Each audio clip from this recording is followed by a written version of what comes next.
Hello, this is Bob Scribner from GF Sprague coming at you from a random house in Needham that we're working on. If we look up here, I know the sun's kind of strong, I might be bleaching it out. There's a giant roof up here, many squares, but what happens with the architectural detail, all the water comes down this little funnel. Picture this up here as a Mass Pike, 5 lanes. Picture that on the ground as Route 128, and this little part in between is that exit ramp between 128 and Mass Pike, and how jammed up that gets. This is the same thing here. You got snow, ice, everything coming down. It all gets forced down through this 3-foot thing all the way down. So what happened is these people got an ice dam that had to be 2.5, 3 feet high.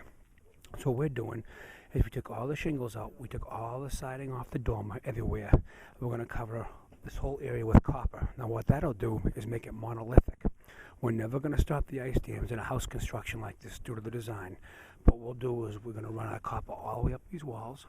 We're going to cut back the fascia board, the soffit board, and the underneath board, so the copper runs all the way underneath them and shows up at the top on both sides. So when it does freeze up, when it does freeze up, it has a place to, it'll keep freezing up but not come in the house like it did this winter. Now what we found is originally we only sold this little wash area. This is it's called a sleuthway, this little sleuthway.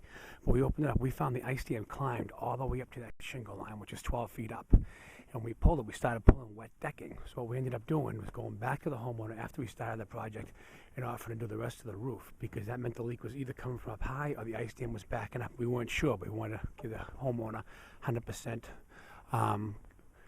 satisfaction that the job will work. So we ended up re-roofing this whole section. What we'll do is over the next 2 weeks we'll copper everything in, we'll replace all the siding, and then what I'll do is I'll come back and I'll film that with the copper in. Thank you.